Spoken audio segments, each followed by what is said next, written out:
काँग्रेसचे प्रदेश अध्यक्ष हर्षवर्धन सपकाळ आपल्या सोबत आहे. आपण त्यांना काही मुद्द्यावर विचारूया. त्याचा राज्य सरकारने 30% कपातीचा निर्णय घेतलाय. 2 लाख कोटीची तूट आहे, काय सांगा?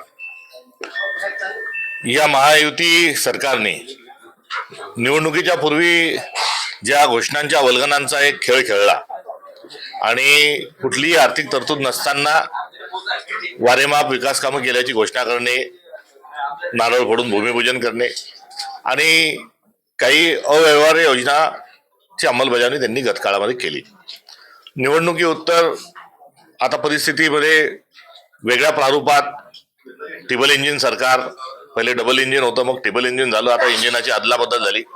आता मोठं इंजिन भाजपचं तथाकथित पुढे लागलेलं आहे आणि आता टिबल इंजिन म्हणून सांगणारं जे सरकार आहे हे कारभार करत असताना आता मोठ्या प्रमाणावर महसुली तूट ही निर्माण झाल्याचं चित्र आणि वस्तुस्थिती समोर आलेली आहे. ही तूट भरून काढण्याकरता काही योजनांना कात्री द्या, ही भूमिका देखील सरकार स्वीकारत आहे. आता यावेळेस आम्ही भाजप, मोदी सरकार या सगळ्या गोष्टींच्या मोठी वाहवा त्यांनी केली. आता ही तूट भरून काढण्याकरता केंद्र सरकारकडून त्यांनी निधी आणावा. कोणत्याही योजनांवर कात्री न लावता, विकास कामं ही रद्द न करता त्यांनी केंद्र सरकारमधून ही तूट भरून काढावी. केंद्र सरकार हे अनेक उद्योगपतींचं अब्जा रुपयाचं कर्ज त्यांनी माफ केलेलं आहे. विजय मल्ल्यासारखे लोक हे पैसे घेऊन पळून गेलेले आहेत. तर ही एकीकडे त्यांच्यासाठी एक न्याय आणि सरकार, जर तुम्ही टिबल इंजिनचं सरकार म्हणतात तर त्यांना म्हणता की योजना कमी करा, हे अत्यंत दुःखद आणि दुर्दैवी आहे. सदरची महसुली तूट जी आहे ती भरून काढण्याकरता आता केंद्र सरकारकडून निधी मुख्यमंत्र्यांनी आणि त्यांच्या 2 उपमुख्यमंत्र्यांनी खेचून आणावा, ही माझी त्यांच्याकडून असणारी अपेक्षा आहे. मुंबईचं महत्व कमी करण्याचा प्रयत्न होत आहे. पेटंट कार्यालय हे दिल्लीला हलवल्याची घोषणा झालेली, काय सांगा? भारताची आर्थिक राजधानी म्हणून मुंबईला ओळखला जातो आणि ती आर्थिक राजधानी असल्यामुळे त्या शहराला एक वेगळं महत्व आहे आणि ते वेगळं महत्व असल्यामुळे आणि आर्थिक राजधानी असल्यामुळे काही कार्यालय त्याच ठिकाणी असले पाहिजे, ही गतकाळामधले आपल्या देशातल्या धुरीण लोकांनी तो निर्णय घेऊन त्या ठिकाणी कार्यालय सुरू केलेली आहेत. मात्र मुंबई ही गुजरातच्या डोळ्यात का खुपते, हा अद्यापपर्यंतचा एक ओपन सिक्रेटचा भाग आहे की मुंबई ही जाऊ शकली नाही अन्यत्र. म्हणून आता त्या मुंबईचंच महत्व कमी करा. 2 शहरांमध्ये स्पर्धा लावा, 2 जाती स्पर्धा लावा, 2 धर्मात स्पर्धा लावा. ती स्पर्धा आता कुठे कुठे त्या मुंबईचं महत्व करून दुसऱ्या शहरांच्या संदर्भात सुरू आहे.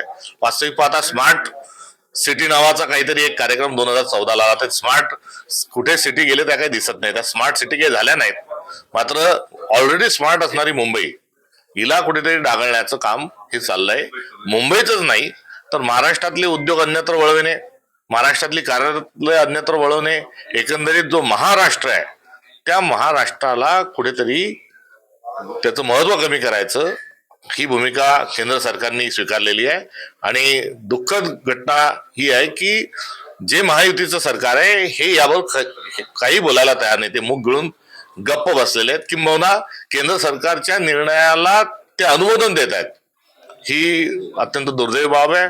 महाराष्ट्र 105 हुतात्म्यांच्या बलिदानावर तयार झालेला आहे आणि हा महाराष्ट्राचा अपमान आहे, हे 105 हुतात्म्यांचा अपमान आहे.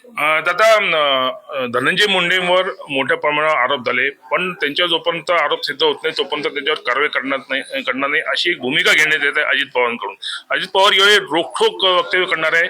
या विषयामध्ये ते गळचेपी करतात असं वाटत आहे का? निश्चितच.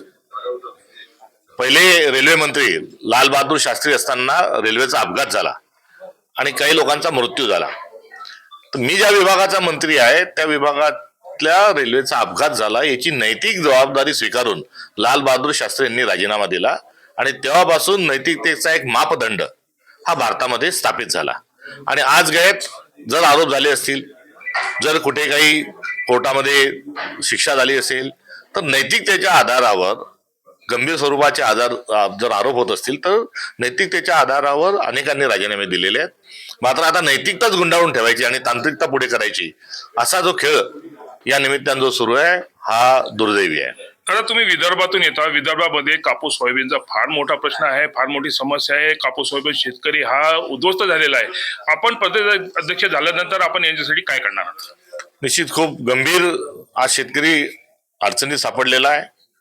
धान उत्पादक आज समस्येमध्ये आहे. सोयाबीनचा आहे, कापसाचा आहे आणि अलीकडच्या काळात तूर जी आहे त्या तुरीचाही शेतकरी जो आहे त्याची मोठी अडचण निर्माण झालेली आहे. आता तूर सोंगावर आलेली, सोंगणं झालेलं आहे आणि तूर बाजारात घेऊन जाण्याची वेळ आली तर आता विदेशातून तूर ही आयात करतायत. त्यामुळे एकंदरीत हा सर्व जो प्रकार चाललाय हा सहनशीलतेच्या पलीकडे आहे. हा सहन करणं शक्य नाही आणि करिता या संदर्भामध्ये एक आंदोलनात्मक भूमिका काँग्रेस पक्ष घेईल. नक्कीच या संदर्भात आंदोलनात्मक भूमिका काँग्रेस पक्ष घेईल असं हर्षवर्धन सपकाळ सांगतायत. लोकशाही मराठीसाठी संदीप शुक्ला, बुलढाणा. लोकशाही मराठी ऐका, पहा, जागरूक रहा.